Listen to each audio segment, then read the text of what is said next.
जब आइंस्टाइन और बोर के बीच फिजिक्स के एक सिद्धांत को लेकर ऐसी बहस छिड़ गई जिसे बोर-आइंस्टाइन डिबेट कहा जाता है। इतिहास के पन्नों में दर्ज है एक ऐसी घटना जब पूरी साइंटिफिक कम्युनिटी सिर्फ एक सिद्धांत की वजह से दो पक्षों में बंट गया था। क्या हुआ था जब आइंस्टाइन की सिर्फ एक सिद्धांत की वजह से इंसल्ट हुई थी? आज की वीडियो में मैं आपको सुनाऊंगा एक ऐसी सिद्धांत की कहानी जिसे सिर्फ अपने अस्तित्व को पाने के लिए पता नहीं कितने वहां पर बेलने पड़े। वो एक ऐसा सिद्धांत था जिसने साइंस को, इंसानियत को, पूरी दुनिया को बदल कर रख दिया। आज जो आप टीवी देखते हैं, स्मार्टफोन चलाते हैं, कंप्यूटर चलाते हैं, ये सब के सब उसी एक सिद्धांत की देन है। आज बात करेंगे क्वांटम फिजिक्स की। आखिर कैसे क्वांटम फिजिक्स ने अपना अस्तित्व कायम ही नहीं किया, बल्कि इसने अपने अस्तित्व से कहीं बढ़ के कई और चीजों के अस्तित्व को कायम किया। तो चलिए शुरू करते हैं। वैज्ञानिक भविष्यवक्ता की तरह है। फिजिकल रियलिटी की नॉलेज के लिए वे हमारे नेचुरल वर्ल्ड को वक्त वक्त पर एक्सप्लोर करते रहते हैं, और अभी पिछली सदी में वैज्ञानिकों ने यह पता लगाने के लिए काफी गहराई तक खुदाई की है कि वास्तविकता यानी रियलिटी की नींव डेली लाइफ के दिखावे की दुनिया को प्रतिबिंबित नहीं करती है। अगर बहुत डीपली रिसर्च की जाए तो हम ये साफ साफ देख सकते हैं कि रियलिटी को मिस्टीरियस मैथमेटिकल रूल्स के सेट द्वारा डिस्क्राइब किया जाता है, जिसे क्वांटम मैकेनिक्स के रूप में जाना जाता है। 20वीं सदी के मोड़ पर अवधारित और फिर 1920 के दशक के मध्य में अपने पूर्ण रूप में उभरकर क्वांटम मैकेनिक्स वह गणित है जो पदार्थ की व्याख्या करता है। यह माइक्रोस्कोपिक लेवल यानी कि उस लेवल की चीजें जो बहुत छोटी होती है और जिन्हें हम अपनी नॉर्मल आई से नहीं देख सकते, उस लेवल की फिजिक्स को डिस्क्राइब करने का सिद्धांत है, जहां एटम और मॉलिक्यूल्स मिलकर ये इंसानों के रहने लायक दुनिया का निर्माण करते हैं। और यह हर उस चीज के केंद्र में है जिसने सदी को इतना एक्साइटिंग बना दिया है, जबकि उससे पहले की सदी में साइंस एक बोरिंग सब्जेक्ट के रूप में जाना जाता था। सेल फोन से लेकर सुपर कंप्यूटर, डीवीडी से लेकर पीडीएफ तक, क्वांटम फिजिक्स ने आज की इलेक्ट्रिकल वर्ल्ड की पूरी कायाकल्प बदल कर रखने में अपना इम्पोर्टेंट योगदान दिया है। इसने कम्युनिकेशन और एंटरटेनमेंट को पूरी तरह बदल कर रख दिया। लेकिन क्वांटम थ्योरी ने वैज्ञानिकों को कंप्यूटर चिप्स बनाने से कहीं ज्यादा सिखाया। इसने सिखाया कि वास्तविकता वो नहीं है जो वो दिखती है। रियलिटी का फंडामेंटल नेचर यानी दुनिया हमारी नॉर्मल डेली लाइफ की दुनिया से बिल्कुल डिफरेंट हो सकती है। फिजिसिस्ट शॉन कैरोल ने हाल के एक ट्वीट में सुझाव दिया, हमें खुद को ये सोचकर बेवकूफ नहीं बनाना चाहिए कि दुनिया को हम अभी जैसे एक्सपीरियंस कर रहे हैं यही रियलिटी है, बल्कि हमें रियलिटी को अच्छी तरह से एक्सप्लोर करने की जरूरत है। क्वांटम मैकेनिक्स ने इस बात को कई बार दिखाने की कोशिश की है कि असल में जिसे हम रियलिटी कहते हैं वो कुछ नहीं, बस एक छलावा है। अपने ट्वीट का समर्थन करने वाले एक तकनीकी पेपर में कैरोल ने नोट किया कि क्वांटम थियरी में इक्वेशंस होते हैं जो नेचर में होने वाली सभी पॉसिबल इंसिडेंट्स यानी घटनाओं को मैथमेटिकली एक्सप्लेन कर सकती हैं। अब ये बहुत शॉकिंग चीज है। नेचर में पता नहीं कितने घटनाएं कितने तरीकों से हो सकते हैं, और क्वांटम थियरी हर उस इंसिडेंट को डिस्क्राइब कर सकता है। यही चीज क्वांटम फिजिक्स को खास बनाती है। यह प्रशंसनीय है। कैरोल का कहना है कि मैथमेटिकल पॉसिबिलिटीज का यह क्वांटम फील्ड रियलिटी की फंडामेंटल नेचर को फॉलो करता है। यदि ऐसा है तो हमारे द्वारा अनुभव की जाने वाली सभी फिजिकल इंसिडेंट वास्तव में क्या हो रहा है, इसका एक अचानक हुआ छलावा मात्र है। कैरोल का पर्सपेक्टिव क्वांटम मैथ के मीनिंग को देखने का एकमात्र तरीका नहीं है, वे आगे कहते हैं, और यह अधिकांश फिजिसिस्ट द्वारा पूरी तरह से एक्सेप्ट नहीं किया जाता है। लेकिन हर कोई इस बात से सहमत है कि क्वांटम फिजिक्स ने मानव जाति की प्रकृति की समझ को काफी हद तक बदल दिया है। वास्तव में अगर हम इतिहास को सही से जाने तो हमें पता चलेगा कि क्वांटम थियरी साइंस की रियलिटी की रिसर्च में सबसे ड्रामेटिक चेंज लेके आया है, क्योंकि प्राचीन यूनानियों ने लॉजिक और रीजन के चक्कर में नेचुरल घटनाओं की पौराणिक व्याख्याओं यानी जो पुराण और ग्रंथों में लिखा है उसको पूरी तरह खारिज यानी रिजेक्ट कर दिया था। अब आखिरकार क्वांटम फिजिक्स ही लॉजिक और रीजन की अवहेलना करती प्रतीत होती है। ऐसा बिल्कुल नहीं है कि क्वांटम थियरी पूरी तरह लॉजिकल रीजनिंग को नकारता है या रिजेक्ट करता है। असल में क्वांटम फिजिक्स तो बस ऐसे सत्य को जानने में मदद करता है जो केवल इस नॉर्मल दुनिया को देखकर कभी नहीं खोजा जा सकता है। यह पता चला है कि माइक्रोस्कोपिक वर्ल्ड में सेंस ऑर्गन्स की पहुंच से परे घटनाएं काल्पनिक नियमों के साथ एक खेल खेलती हैं। मैटर छोटी चट्टानों से नहीं बने हैं, बल्कि भूतिया तरंग यानी गोस्ट वेव से बने हैं, जो मैटर का जब तक रियलिटी में एक पॉसिबल निर्णय न हो, यानी कि किसी भी घटना के रियलिटी में होने के कई प्रोबेबिलिटी होते हैं। फॉर एग्जाम्पल, मानिए आप घर से बाहर निकले और अचानक आपने एक गाड़ी को अपने तरफ आते हुए देखा। अब जो आगे बताने वाला हूँ वो बहुत इंटरेस्टिंग चीज है। हो सकता है कि वो गाड़ी आए, आपके पास से होके गुजर जाए। दूसरी पॉसिबिलिटी ये है कि अचानक उसका ब्रेक फेल हो जाए और वो आपको उड़ा के निकल जाए। तो बेसिकली क्वांटम गणित घटनाओं के ओनली वन पॉसिबिलिटी को सपोर्ट नहीं करता, जैसा कि न्यूटोनियन मैकेनिक्स करता है। इसके बजाय क्वांटम साइंस तानाशाह से लेकर ऑड्समेकर तक विभिन्न संभावित परिणामों के लिए केवल संभावनाएं बताता है। कुछ अनिश्चितता हमेशा बनी रहती है। क्वांटम अनसर्टेनिटी की खोज ने दुनिया को सबसे पहले क्वांटम मैकेनिक्स की डीपनेस और हमारे वर्ल्ड पर इसका बहुत बड़ा प्रभाव है, इससे हमें रूबरू कराया। 1927 में जर्मन फिजिसिस्ट और साइंटिस्ट वर्नर हाइजेनबर्ग ने वैज्ञानिक समुदाय को इस शानदार खोज से चकित कर दिया कि हम जो नॉर्मल फिजिक्स किताबों में पढ़ते हैं वो एटम पर हल्का भी लागू नहीं होता। ये ऐसा खोज था जिसने फिजिक्स की और साइंस की कायाकल्प को बदल कर रख दिया। हाइजेनबर्ग ने कहा और साबित किया कि एक ही समय में एक सबएटॉमिक पार्टिकल जैसे इलेक्ट्रॉन, प्रोटॉन, न्यूट्रॉन कण के पोजीशन और वेलोसिटी दोनों को एक साथ मापना असंभव है। यदि आप एक को सटीक रूप से मापते हैं तो दूसरे के लिए कुछ अनिश्चितता बनी रहती है। एक कण का एक सटीक स्थान या एक सटीक गति हो सकती है, लेकिन इसमें दोनों नहीं हो सकते हैं, जैसा कि साइंस न्यूज लेटर ने 1929 में रिपोर्ट किया था। हाइजेनबर्ग का अनिश्चितता सिद्धांत आइंस्टीन की जनरल रिलेटिविटी की तुलना में वैज्ञानिकों और आम लोगों को ज्यादा पसंद आ रहा था और लोगों को इस पे ज्यादा यकीन था। हाइजेनबर्ग की सफलता ने क्वांटम मैकेनिक्स के नए और अद्भुत सरप्राइजेस की एक सीरीज को जन्म दिया। 1900 में पहली बार जर्मन फिजिसिस्ट मैक्स प्लैंक ने एक अद्भुत खोज किया कि लाइट और अन्य प्रकार के रेडिएशन को केवल डिस्क्रीट पैकेट्स में अब्सॉर्ब या एमिट किया जा सकता है, जिसे प्लैंक ने क्वांटा नाम दिया। इसके कुछ साल बाद ही एल्बर्ट आइंस्टीन ने एक दावा किया कि प्रकाश भी अंतरिक्ष के माध्यम से पैकेट या कणों के रूप में यात्रा करता है, जिसे बाद में फोटोन नाम दिया गया। कई फिजिसिस्ट ने इस तरह के शुरुआती क्वांटम प्रूफ्स को महत्वहीन बताकर खारिज कर दिया, लेकिन 1913 में कहानी में एक बहुत जबरदस्त ट्विस्ट आया, जब डेनमार्क के फिजिसिस्ट और साइंटिस्ट नील बोर ने स्ट्रक्चर ऑफ एटम को समझाने के लिए क्वांटम थियरी का इस्तेमाल किया। जल्द ही दुनिया ने महसूस किया कि रियलिटी को फिर से जांचने और परखने की जरूरत है। 1921 तक क्वांटम रेवोल्यूशन के बारे में जागरूकता फिजिक्स कॉन्फ्रेंस और फिजिसिस्ट की सीमाओं से परे फैलने लगी थी। उस वर्ष साइंस न्यूज बुलेटिन में एक केमिस्ट विलियम डी हॉकिंस द्वारा घोषणा की गई कि क्वांटम थियरी आइंस्टाइन की थियरी ऑफ रिलेटिविटी की तुलना में बहुत अधिक प्रैक्टिकल और इम्पोर्टेंट है। इस घोषणा ने कई फिजिसिस्ट को सरप्राइज कर दिया। उस वक्त आइंस्टाइन न कि सिर्फ एक बहुत ग्रेट साइंटिस्ट के रूप में बल्कि एक बहुत इम्पोर्टेंट और रिस्पेक्टफुल पर्सन के रूप में जाने जाते थे। कई फिजिसिस्ट आइंस्टाइन के सपोर्ट में खड़े हो गए और क्वांटम थियरी को नकार दिया। इसके विपरीत में भी कई फिजिसिस्ट और साइंटिस्ट बोर और हाइजेनबर्ग के सपोर्ट में खड़े हो गए थे। साइंटिस्ट कम्युनिटी दो पक्षों में बंट चुका था। एटम्स के लिए ट्रेडिशनल फिजिक्स का दावा था कि एटम्स और उनके पार्ट्स बड़ी संख्या में विभिन्न तरीकों से आगे बढ़ सकते हैं, लेकिन क्वांटम थियरी का कहना था कि पुराने ट्रेडिशनल थियरी द्वारा बताए गए चलने के तरीकों में से केवल एक निश्चित संख्या वास्तव में होती है। मतलब ट्रेडिशनल फिजिक्स कहती थी कि वेरियस वेज से चल सकती है, पर क्वांटम फिजिक्स कहती थी कि वेरियस वेज से नहीं चल सकती, बस एक डेफिनेट यानी निश्चित तरीकों से ही चल सकती है। अब इन दोनों में विरोधाभास यानी पैराडॉक्स उत्पन्न होने लगा था, लेकिन 1921 तक क्वांटम फिजिक्स अविकसित बनी रही। इसके कुछ खूबियों को एक्सेप्ट किया गया, लेकिन इसका पूर्ण रूप से विस्तार नहीं हो पाया था। 1925 में हाइजेनबर्ग ने ही पहली बार क्वांटम सुरागों की पजल को एक सिस्टमैटिक मैथमेटिकल पिक्चर में बदल दिया था। उनकी रिसर्च में जो रिजल्ट आ रहा था वो मैट्रिक्स अलजेब्रा का यूज करके एटम्स में इलेक्ट्रॉन की एनर्जी को रिप्रेजेंट करने का या दिखाने का एक तरीका विकसित कर रही थी। जर्मन फिजिसिस्ट्स मैक्स बॉर्न और पास्कल जॉर्डन की सहायता से हाइजेनबर्ग के गणित को बाद में मैट्रिक्स मैकेनिक्स के रूप में जाना जाने लगा। इसके तुरंत बाद ऑस्ट्रियाई फिजिसिस्ट इरविन श्रोडिंगर ने इलेक्ट्रॉन एनर्जीज के लिए एक मैथमेटिकल इक्वेशन डिराइव किया। श्रोडिंगर ने अपने एक्सपेरिमेंट में इलेक्ट्रॉन को पार्टिकल न मानकर वेव माना। उनके ऐसा करने के बाद जो रिजल्ट आया वो बहुत शॉकिंग था। श्रोडिंगर का वेव मैकेनिक्स मैथमेटिकली पूरी तरह हाइजेनबर्ग के पार्टिकल बेस्ड अप्रोच के बराबर निकला, यानी इलेक्ट्रॉन को जब पार्टिकल मानकर एक्सपेरिमेंट किया गया था तब जो मैथमेटिकल रिजल्ट आया वो बिल्कुल सेम था अगर इलेक्ट्रॉन को वेव भी माना जाए। ये कमाल का रिजल्ट था। मेरा अपना इंटरेस्ट फिजिक्स की तरफ सिर्फ इसी एक एक्सपेरिमेंट के रिजल्ट को स्टडी करने के बाद आया। ये सच में कमाल का रिजल्ट था। मतलब इलेक्ट्रॉन पार्टिकल नेचर को भी फॉलो करता है और वेव नेचर को भी।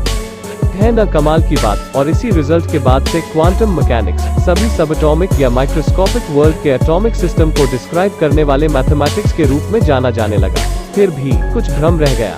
यह स्पष्ट नहीं था कि एक तरफ इलेक्ट्रॉन को पार्टिकल मानने पर और दूसरी तरफ इलेक्ट्रॉन को वेव मानने पर दोनों का रिजल्ट सेम कैसे आ रहा था। बॉर, जिसे तब तक दुनिया के नंबर 1 एटॉमिक फिजिसिस्ट के रूप में जाना जाता था, ने इस प्रश्न पर गहराई से विचार किया और 1927 तक एक उपन्यास दृष्टिकोण पर पहुंचे, जिसे उन्होंने कॉम्प्लीमेंटैरिटी कहा।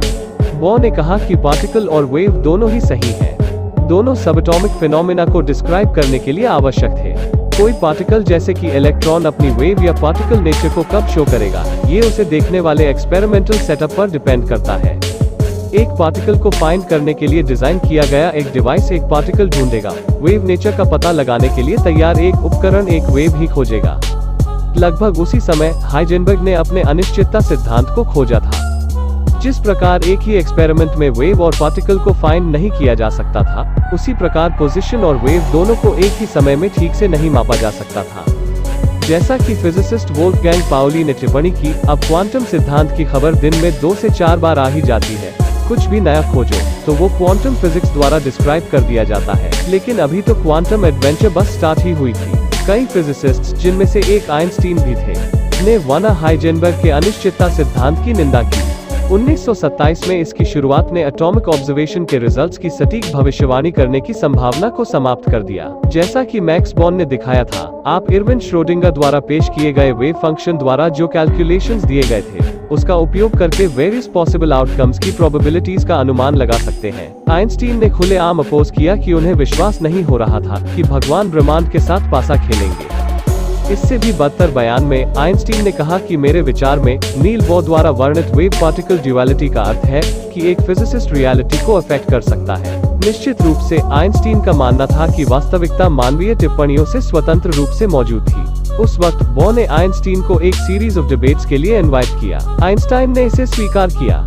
उस फेमस सीरीज ऑफ डिबेट्स को बोर आइंस्टीन डिबेट के रूप में जाना जाता है, एक डिबेट जो 1935 में सामने आया। उस वर्ष आइंस्टीन ने अपने कलीग्स नाथन रोसेन और बोरिस पोडोल्स्की के साथ एक एक्सपेरिमेंट कर ये प्रूव करने की कोशिश की कि क्वांटम यांत्रिकी रियलिटी का पूर्ण सिद्धांत नहीं हो सकता है। मई 1935 में साइंस न्यूज लेटर में शॉर्ट में पोडोल्स्की ने समझाया कि एक कंप्लीट थियरी में एक मैथमेटिकल आंसर होना चाहिए इस दुनिया में घटने वाले हर घटना के लिए। फिर भी यदि दो फिजिकल सिस्टम्स, जिनमें से हर एक को एक वेव फंक्शन द्वारा वर्णित किया जाता है, इंटरैक्ट करती हैं और फिर अलग हो जाती है, क्वांटम मैकेनिक्स अगर इनके अलग होने के बाद उन्हें एक्सप्लेन कर पाया तभी वह पूर्ण सिद्धांत कहलाएगा। पर ऐसा नहीं होता। क्वांटम गणित वास्तविकता के सभी तत्वों का वर्णन नहीं कर सकता है और इसलिए अधूरा है।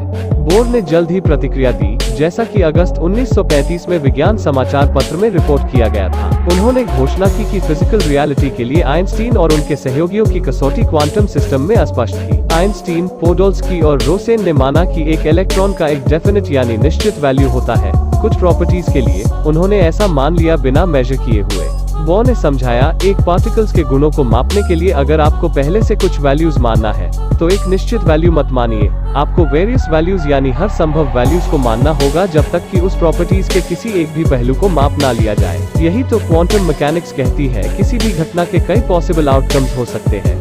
क्वांटम थियोरी के हिसाब से इस दुनिया में कुछ भी निश्चित नहीं है। आइंस्टीन ने फिर भी बोर पर भरोसा नहीं किया। उन्होंने स्वीकार किया कि नेचर में देखने योग्य चीजों के संबंध में अनसर्टेनिटी प्रिंसिपल सही था, लेकिन इस बात पर जोर दिया कि रियलिटी के कुछ अनदेखे अदृश्य पहलू फिर भी फिजिकल इवेंट्स को डिटरमिन करते हैं। 1950 के दशक की शुरुआत में फिजिसिस्ट डेविड बोहेम ने हिडन वेरिएबल्स का एक ऐसा सिद्धांत विकसित किया जिसने क्वांटम मैकेनिक्स के लिए पहले से मौजूद कारणों की वजह से रियलिटी डिसाइड होती है, इस पे जोर दिया। लेकिन कोई भी भविष्यवाणी नहीं की जो क्वांटम मैकेनिक्स और मैथ से अलग हो। आइंस्टीन बोहेम के प्रयास से प्रभावित नहीं थे।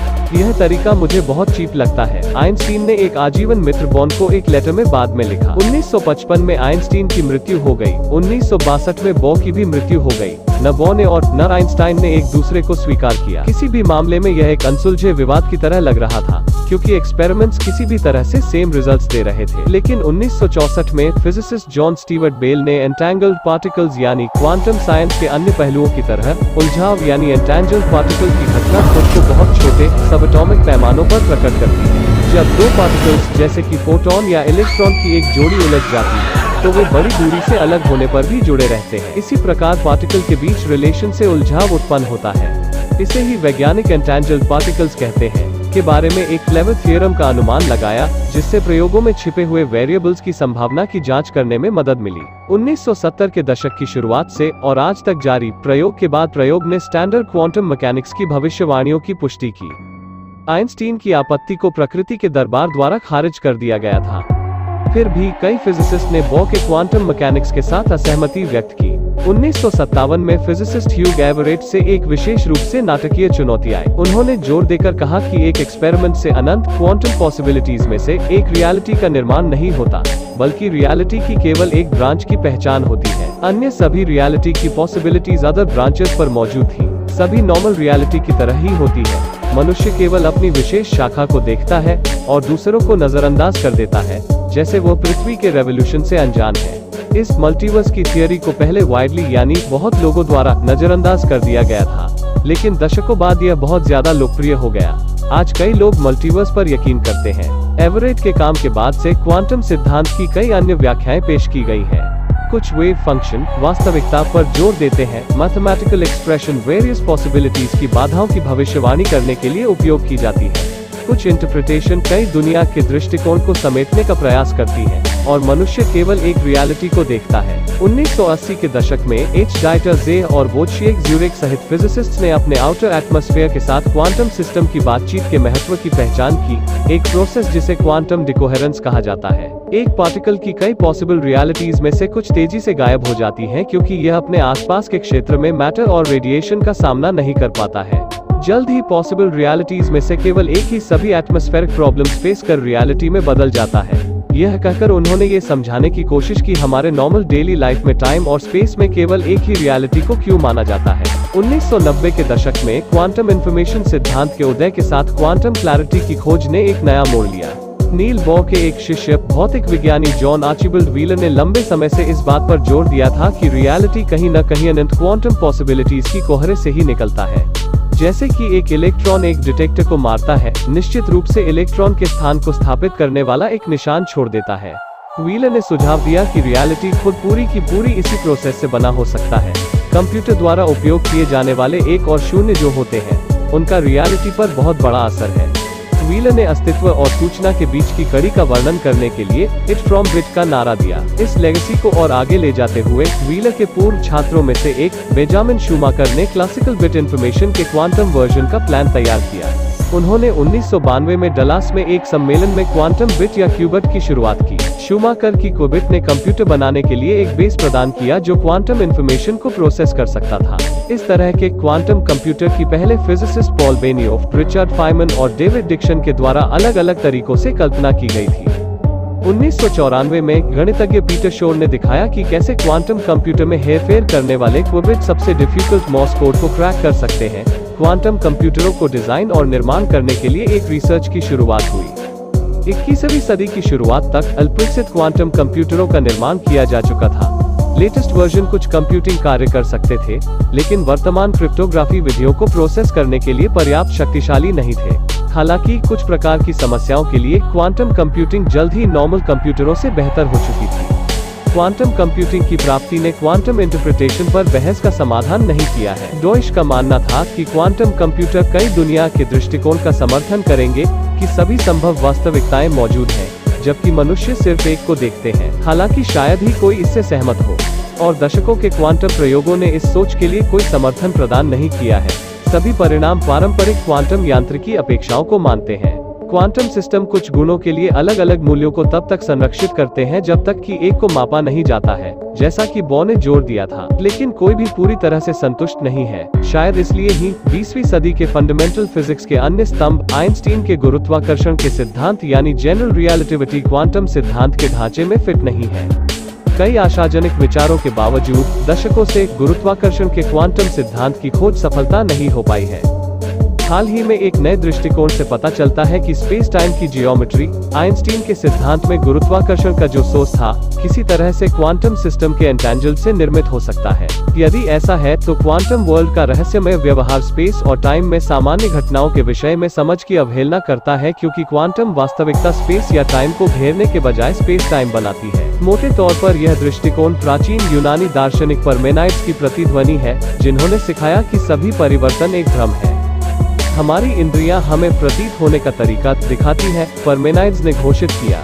केवल तर्क और कारण ही सत्य का मार्ग प्रकट कर सकते हैं। परमेनाइड्स गणित करके उस अंतर्दृष्टि तक नहीं पहुंचे। निश्चित रूप से उन्होंने कहा कि यह उन्हें एक देवी द्वारा समझाया गया था, लेकिन वो विज्ञान के इतिहास में एक महत्वपूर्ण व्यक्ति थे, जिन्होंने कठोर निगमनात्मक तर्क के उपयोग की शुरुआत की और उस पर भरोसा किया, भले ही इससे ऐसे निष्कर्ष निकले जो संवेदी अनुभव को गलत बताते हो। फिर भी जैसा कि कुछ अन्य प्राचीन यूनानियों ने महसूस किया, इंद्रियों की दुनिया उस वास्तविकता के बारे में सुराग प्रदान करती है जिसे हम नहीं देख सकते हैं। घटना अनदेखी की एक दृष्टि है, एनाक्सगोरस ने कहा। जैसा कि भौतिक विज्ञानी शॉन कैरोल कहते हैं, आधुनिक शब्दों में दुनिया जैसा हम अनुभव करते हैं निश्चित रूप से दुनिया जैसा है वैसा ही से संबंधित है, लेकिन रिश्ता जटिल है, वे कहते हैं, और यह पता लगाना वास्तविक काम है। वास्तव में न्यूटनियन विज्ञान की वास्तविकता की यंत्रवत समझ में परिपक्व होने के लिए प्रकृति को समझाने में ग्रीक क्रांति के लिए 2 सहस्राब्दियों की कड़ी मेहनत लगी। 3 सदियों बाद क्वांटम भौतिकी ने विज्ञान की वास्तविकता की समझ में एक तुलनीय सीमा तक क्रांति ला दी।